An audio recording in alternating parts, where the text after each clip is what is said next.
Shalom, selamat pagi saudara sekalian. Anda ada di program Keynote of Life dengan saya Pastor Herman Gideon. Saudara, hari ini kita bicara tentang karakter kewaspadaan. Penting sekali bagi kita yang ingin sukses, bukan hanya di dunia, tetapi ketika kita meninggalkan dunia, kita percaya bahwa ada tempat yang telah Tuhan sediakan bagi kita.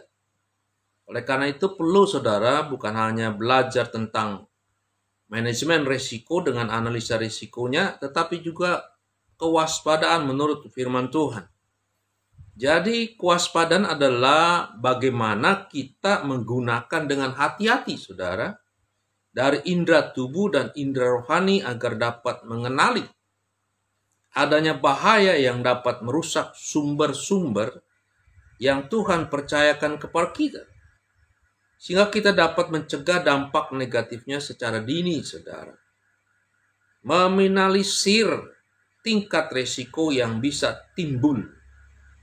Jangan sampai menyesal kemudian sehingga tidak ada gunanya, saudara. Di dalam bahasa Yunani yang sering dipakai di dalam Alkitab kita, ada 3 kata kewaspadaan, yaitu kata hati-hati dalam bahasa Yunani yang berhubungan dengan kewaspadaan. Yang pertama adalah blepo, artinya hati-hati terhadap apa yang bisa terjadi karena kelalaian. Karena kelalaian kita. Filipi pasal 3 ayat 2 dan 3, firman Tuhan berkata demikian, hati-hatilah terhadap anjing-anjing, hati-hatilah terhadap pekerja-pekerja yang jahat, hati-hatilah terhadap penyunat-penyunat yang palsu, karena kitalah orang yang bersunat yang beribadah oleh Roh Allah dan bermegah dalam Kristus Yesus dan tidak menaruh percaya pada hal-hal lahiriah. Haleluya.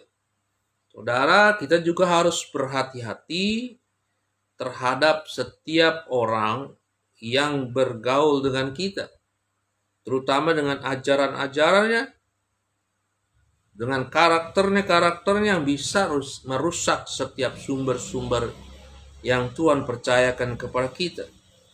Rasul Paulus juga berhati-hati bukan hanya kepada orang-orang yang berhadapan dengan dia, tetapi dengan masa lalunya yang bisa menjebak dia untuk kembali ke masa lalu, yang merasa menguntungkan dan mengasihkan bagi dia. Oleh karena itu dianggap di masa lalu itu adalah sampah. Hati-hati saudara, bagi saudara dan saya yang ingin kembali kepada masa lalu. Padahal saudara kita sedang dibawa oleh Tuhan untuk naik dan tidak turun. Tetapi apa yang dahulu merupakan keuntungan bagiku, kata Rasul Paulus, sekarang kuanggap rugi karena Kristus. Mahalan segala sesuatu kuanggap rugi karena pengertian akan Kristus Tuhanku lebih mulia dari semuanya. Oleh karena dialah yang aku melepaskan semuanya itu dan menganggap sampah supaya aku memperoleh Kristus. Puji Tuhan. Saudara, yang kedua, kata hati-hati dalam bahasa Yunani yang sering dipakai di dalam Alkitab adalah pulaso. Artinya hati-hati terhadap apa yang harus dijaga, terutama iman kita kepada Yesus Kristus, supaya jangan hilang. Di dalam 2 Petrus pasal 3 ayat 17-18, Tuhan memperingatkan kita, tetapi kamu saudara-saudaraku yang kekasih, kamu telah mengetahui hal ini sebelumnya. Karena itu waspadalah supaya kamu jangan terseret dalam kesesatan orang-orang yang tidak mengenal hukum, dan jangan kehilangan peganganmu yang teguh, tetapi bertumbuhlah dalam kasih karunia dan dalam pengenalan akan Tuhan dan Juru Selamat kita, Yesus Kristus. Baginya kemuliaan sekarang dan sampai selama-lamanya. Saudara, kesesatan kalau tidak diwaspadai bisa mengubah cara pandang, pola berpikir kita, bahkan juga tindakan-tindakan kita akan terpengaruh tentang Yesus dan tentang kasih-Nya dan anugerah-Nya, saudara yang kasih. Yang ketiga adalah proseko, artinya hati-hati dengan memberi perhatian yang sungguh-sungguh Di dalam Lukas pasal 12 ayat 1, Tuhan Yesus memperingatkan kepada kita, sementara itu beribu-ribu orang banyak telah berkerumun sehingga mereka berdesak-desakan, lalu Yesus mulai mengajar pertama-tama kepada murid-muridnya, katanya, waspadalah terhadap ragi, yaitu kemunafikan orang Farisi. Hati-hati saudara yang kasih, mungkin terjemahan orang Farisi di masa kini adalah orang-orang yang mabuk agama, saudara yang kasih. Yang keempat adalah waspada, yang berasal dari bahasa Yunani ada Gregorio. Artinya kewaspadaan kepada sesuatu yang bisa tiba-tiba terjadi, yang disebabkan karena kurang sigap atau lamban, atau mudah memaafkan. Oleh karena itu, 1 Petrus pasal 5:8 berkata, sadarlah dan berjaga-jagalah, waspadalah, karena lawan kita si iblis berjalan keliling sama seperti singa yang mengaum-ngaum dan mencari orang yang dapat ditelannya. Kewaspadaan harus terus-menerus dijaga, saudara. Kalau tidak, iblis adalah mencari kesempatan kapankah dia akan masuk dan menyesatkan kita. Saudara, pemimpin gereja harus punya kewaspadaan yang disebut di atas, yaitu Gregorio. Karena sering dipengaruhi oleh memaafkan, saudara kasih, dengan alasan ya sudahlah, tidak apa-apa, tidak ada masalah. Saudara, apakah yang harus kita waspadai dalam kehidupan kita? Yang pertama adalah waktu kita, saudara yang kasih. Our time itu penting sekali, karena betapa banyak kita sering hanya menikmati waktu-waktu kita, sehingga seharusnya ada banyak hal yang bisa kita lakukan untuk hal-hal yang luar biasa, tetapi akhirnya kita hanya melakukan hal-hal yang remeh. Karena waktu adalah aset yang paling berharga, yang sering dimanfaatkan, dan memang inilah menjadi bagian yang paling disukai oleh iblis atau setan. Saudara, memanfaatkan waktu kita sehingga kita menjadi lengah. Dan Efesus pasal 5 ayat 16 memperingatkan kepada kita, dan pergunakanlah waktu yang ada, karena hari-hari ini adalah jahat. Yang harus kita waspadai juga dalam kehidupan kita adalah kesehatan kita, energi, vitalitas, saudara. Tubuh kita penting, harus kita waspadai.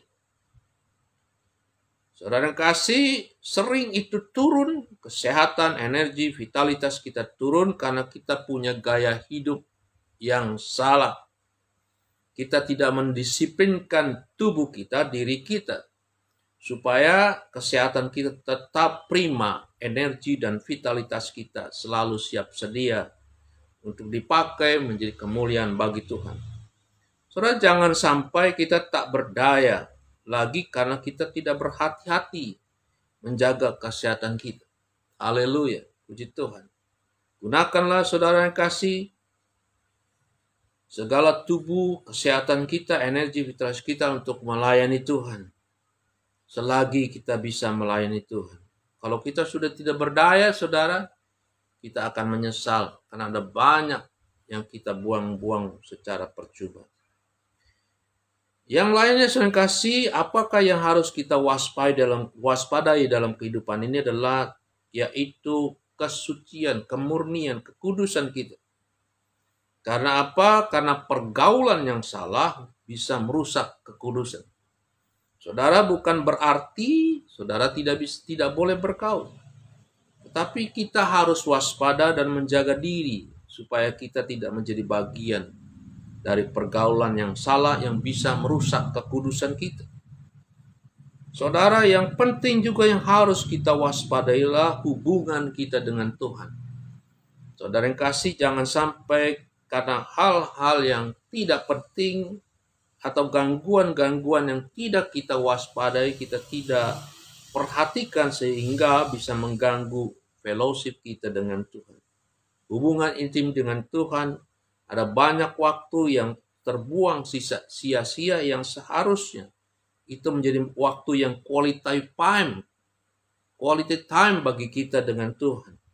Tapi kita biarkan terbuang dengan sia-sia. Ini harus menjadi bagian yang paling penting dalam kehidupan kita, yaitu membina hubungan yang intim dengan Tuhan. Kita harus waspada itu, saudara.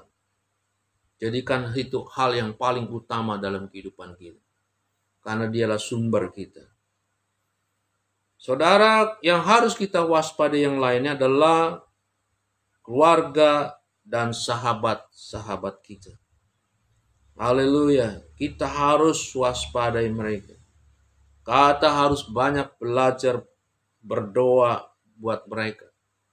Kita harus mendukung mereka untuk mereka menjadi orang-orang yang terus tumbuh di dalam Tuhan dan mengasihi Tuhan. Oleh karena itu kita harus peka, kita harus waspadai keluarga kita. Supaya mereka tidak salah jalan, tersesat di dalam kehidupan mereka. Tapi justru mereka bertumbuh menjadi orang-orang yang menyenangkan hati Tuhan, karena itu bagian dari penggembalaan, saudara kasih. Puji Tuhan, saudara kasih. Yang lain adalah nama baik penting kita harus waspadai, kita jaga dengan sebaik-baiknya nama baik kita. Dan demikian juga uang dan harta kita harus jaga sebaik-baiknya. Dan biarlah itu semua kita gunakan hanya untuk kepentingan pekerjaan Tuhan. Haleluya. Yang paling penting adalah saudara kasih yang harus kita jaga adalah janji-janji Tuhan untuk masa yang akan datang. Saudara yang kasih, internal reward, saudara kasih, yaitu reward atau pahala yang abadi yang kita terima setelah kehidupan di dunia ini. Yang paling penting saudara kasih adalah nama kita, supaya tetap tertulis di dalam kitab kehidupan. Jangan sampai saudara kasih kita terhilang karena kita tidak menjaga saudara hidup kita untuk masa yang akan datang. Puji Tuhan, itu hal yang harus kita jagai dan kita waspadai, saudara kasih. Orang yang waspada, saudara kasih, orang yang dewasa akan menggunakan segala indera, kedua indera, yaitu indera rohani. Jadi setiap indera tubuh kita berhubungan dengan indera rohani. Melalui indera tubuh kita bisa waspada terhadap dunia yang kasat mata. Latih itu, saudara kasih. Tetapi melalui indera rohani kita bisa mengenali dunia roh. Itu harus dilatih. Dan orang yang dewasa rohaninya akan menggunakan, saudara kasih, kedua indera tersebut, indera tubuh dan indera rohani, saudara, sehingga ia bisa membedakan manakah kehendak Allah dan yang bukan. Itu adalah bagian, saudara kasih, bagaimana kita menggunakan kedua indera itu untuk mewaspadai hidup kita. Saudara, orang-orang demikian akan tercermin pada apanya, saudara kasih? Pada spiritual side-nya. Orang-orang yang waspada dengan menggunakan indera rohani dan indera tubuhnya dengan sedemikian rupa, karena mereka tahu kedua indera itu sangat berhubungan untuk mengenali baik itu dunia roh maupun dunia kasat mata. Maka itu akan tercermin dari spiritual side. Saudara, Daud adalah mengerti perkara itu. Karena Daud mengalami banyak tantangan. Oleh karena itu dia perkatakan seperti ini kepada firman Tuhan di dalam Mazmur pasal. Firman Tuhan dari Mazmur pasal 119 ayat 18. Dia katakan demikian, saudara kasih. Singkapkanlah mataku. Dia minta kepada Tuhan untuk menyingkapkan mata dia, supaya aku memandang keajaiban dari Taurat-Mu. Jadi indera tubuhnya, yaitu matanya, dia minta kepada Tuhan untuk bisa memandang kepada hal-hal yang rohani, yang dari Tuhan, tentang keajaiban dari firman Tuhan. Wow, itu luar biasa, saudara kasih. Bukan sekedar hanya melihat dunia ini, saudara kasih, tetapi keajaiban dari janji-janji Tuhan. Itu namanya spiritual sight, saudara kasih. Kemudian saudara kasih, kita juga akan tercermin di dalam spiritual hearing kita. Yaitu telinga kita dilatih, saudara kasih, yaitu dengan mendengar lewat hati kita tentang hal-hal yang spiritual. Bukan kepada dunia ini saja yang kita dengar, tapi kita harus jaga juga telinga kita untuk mendengar hal-hal yang rohani. Ibrani pasal 5 ayat 11 berkata tentang hal itu banyak yang harus kami katakan, tetapi yang sukar untuk dijelaskan karena kamu telah lamban dalam hal mendengarkan. Haleluya, puji Tuhan. Latihlah saudara yang kasih, supaya saudara menjadi orang-orang yang terlatih pendengarannya untuk mendengarkan hal-hal yang rohani, yang bisa membangun kehidupan rohani saudara, yang menjadi dasar yang kokoh untuk menghadapi hidup ini.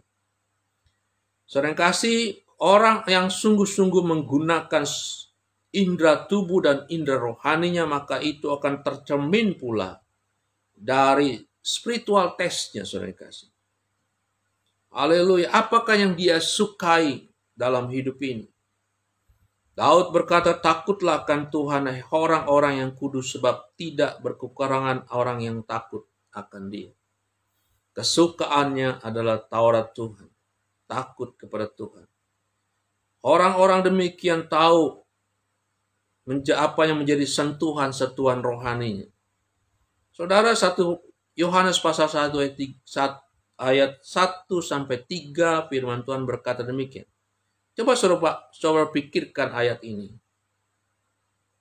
Apa yang telah ada sejak mula, yang telah kami dengar, saudara kasih, menggunakan spiritual hearingnya, pendengaran rohaninya, yang telah kami lihat dengan matanya, saudara kasih, dengan mata kami yang telah kami saksikan, diperhatikan sungguh-sungguh, diwaspadai, yang telah kami raba. Ini raba, saudara kasih, spiritual touch, saudara kasih, dengan tangan kami. Tentang apa? Bukan tentang kehidupan, bukan tentang benda-benda yang mati, tetapi tentang firman hidup. Haleluya. Latihnya lah, saudara kasih, spiritual saudara. Saudara, bagaimana spiritual hearing saudara, spiritual sight, penglihatan saudara, spiritual taste saudara, dan spiritual touch sentuhan. Saudara, itulah yang kami tuliskan kepada kamu. Hidup itu telah dinyatakan dan kami telah melihatnya, dan sekarang kami bersaksi dan memberitakan kepada kamu tentang hidup yang kekal. Haleluya, saudara kasih. Akan tercermin bagi orang-orang yang menggunakan indera tubuh dan indera rohani dalam mewaspadai hidup ini, maka kesaksiannya adalah bercerita tentang kehebatan Tuhan, tentang kuasa firman Tuhan, dan tentang janji-janji Tuhan yang dia nikmati hari demi hari. Apa yang telah kami lihat dan yang telah kami dengar itu, kami beritakan kepada kamu juga, supaya kamu pun beroleh persekutuan dengan kami. Haleluya. Latihlah, saudara kasih, spiritual, saudara kasih, supaya menjadi bagian dari orang-orang kudus untuk menyaksikan tentang kebesaran Tuhan. Dan persekutuan kami adalah persekutuan dengan Bapa dan dengan anaknya, Yesus Kristus Tuhan kita. Saudara, latihlah juga spiritual smell saudara. Haleluya. Bagaimanakah, saudara kasih, membangun kewaspadaan dalam hidup ini? Yang pertama, kita harus menyadari, punya kesadaran diri bahwa kita dalam peperangan yang terus-menerus. Kita harus waspadai bahwa musuh kita adalah iblis, sering kasih. Dan faktanya, iblis itu tidak pernah menyerah. Bukan berarti kalau sekali saudara menang, lalu iblis tidak akan datang lagi. Dia akan menunggu waktu yang tepat untuk menyerang saudara sekalian. Dan percayalah bahwa saudara tidak sendirian. Karena roh yang dalam diri saudara adalah lebih besar daripada roh ini. dunia ini. Latihlah sering kasih kewaspadaan itu, indera tubuh dan indera rohani kita. Supaya lama-kelamaan kita menjadi orang yang peka terhadap setiap panah yang dilemparkan iblis kepada kita, yang ditujukan kepada kita, sehingga kita bisa dengan tepat sering kasih menggunakan senjata-senjata rohani kita untuk melawan tipu muslihat iblis di dalam peperangan yang terus-menerus yang Tuhan izinkan kepada kita, karena memang kita sedang dibentuk oleh Tuhan untuk menjadi prajurit-prajurit Kristus yang andal, yang bisa dipakai untuk memenangkan banyak jiwa, bahkan untuk mengalahkan kuasa kejahatan dan kuasa iblis yang kasih.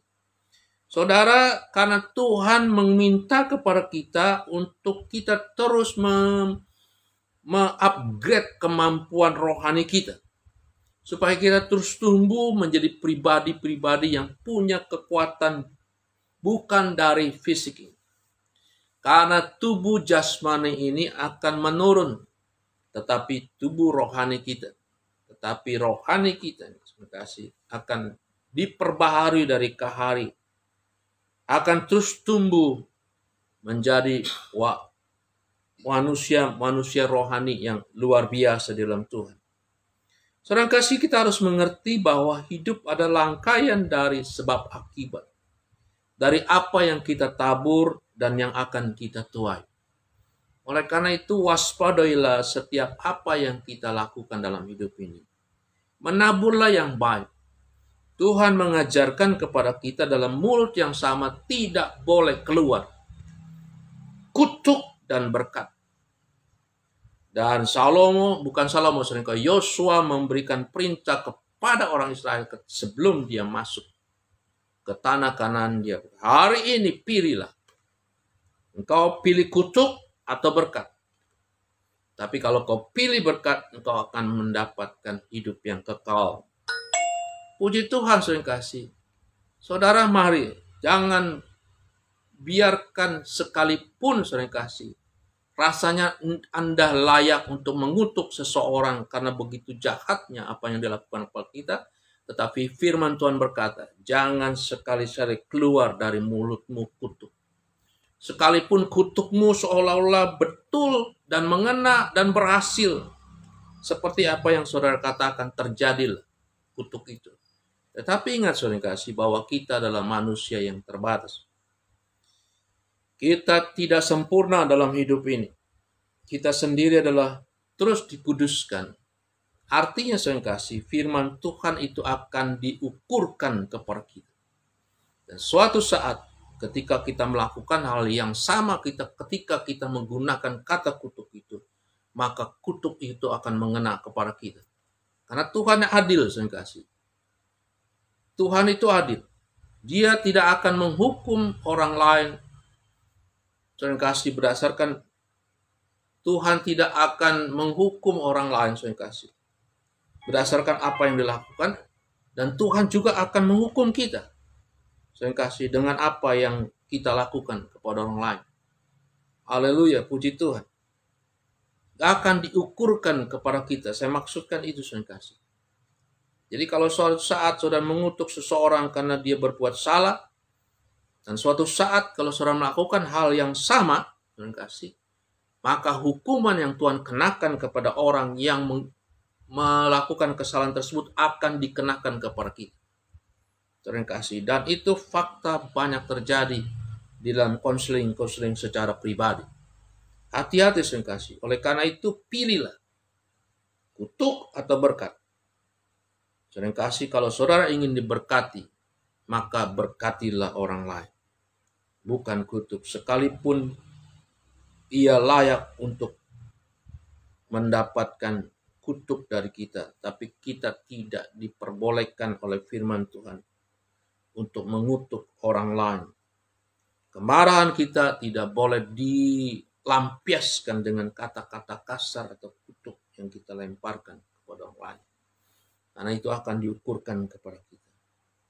Saudara, belajarlah seperti Yusuf ketika dia menghadapi pencobaan, apapun bentuk pencobaan yang saya kasih. ketika dia diganggu oleh perempuan, seringkali dia lari, seringkali walaupun jubahnya tertinggal, dan akhirnya dia difitnah atas jubahnya itu. Saudara yang kasih, dia lari dan dia tidak peduli. Saudara, sekalipun dia harus masuk penjara, bagi dia yang paling penting adalah berkenan bagi Tuhan. Oleh karena itu saya kasih waspadalah dan larilah, tinggalkanlah setiap yang bisa membuat kita jatuh ke dalam dosa atau pencobaan. Saudara, kelengahan sejenak di dalam kehidupan kita bisa merusak karakter yang sudah dibentuk bertahun-tahun karena dosa yang datang menggoda kita, yang tiba-tiba datang. Oleh karena itu waspadalah kasih. Haleluya, puji Tuhan. Dan kita percaya saudara yang kasih, kalau kita melakukan bagian kita untuk takut akan Tuhan, menjalankan keselamatannya dengan takut dan gentar kepada Tuhan, percayalah saudara yang kasih, saudara tidak berjalan sendiri. Tapi saudara adalah saudara yang dilindungi oleh Tuhan dengan janji-janjinya bahwa dia tidak pernah meninggalkan kita. Dia berikan Roh Kudus bagi kita untuk menjadi penasihat yang luar biasa. Oleh karena itu berjalanlah bersama dengan Roh Kudus supaya saudara punya kepekaan yang luar biasa. Lawanlah iblis maka ia akan lari daripadamu, kata firman Tuhan, dan tetaplah bertahan di dalam kekudusanmu. Dan percayalah Tuhan pembelamu yang ajaib. Karena Tuhan berjanji, Tuhan yang hebat dan luar biasa itu, yang Tuhan katakan kalau Tuhan di pihak kita, siapakah lawan kita? Terus percaya Tuhan demikianlah yang memegang kita dengan tangan yang kuat untuk membawa kita kepada kemenangan.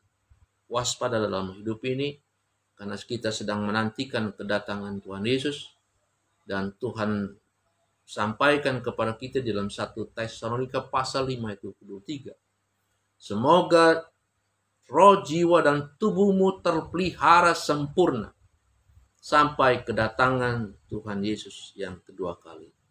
Supaya kita menjadi pengantin-pengantin rohani untuk dipertunangan dengan Yesus Kristus Tuhan kita dalam pesta anak domba.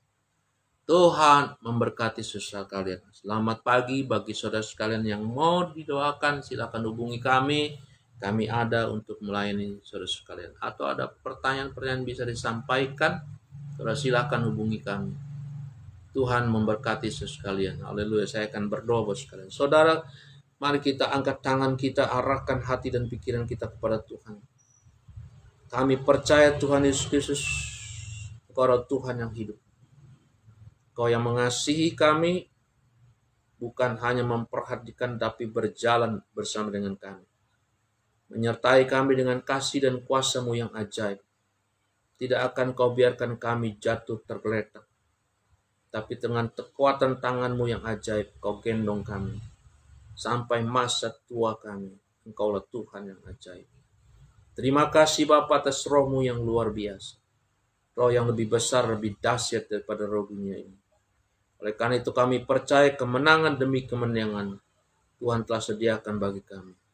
Berkati anak-anak-Mu ya Tuhan, yang sakit di dalam nama Tuhan Yesus Kristus. Jamah Tuhan, sembuhkan dengan kuasa bilur-Mu, dengan kuasa-Mu yang ajaib. Engkaulah dokter di segala dokter Tuhan kami Yesus Kristus. Berkati setiap apa yang mereka kerjakan, pimpin dan berikan hikmat. Hiburkan mereka yang susah, kuatkan teguhkan mereka yang sedang mengalami pencobaan. Terima kasih Bapa. Di dalam nama Tuhan Yesus Kristus kami berdoa dan mengucap syukur. Haleluya. Amin. Tuhan memberkati.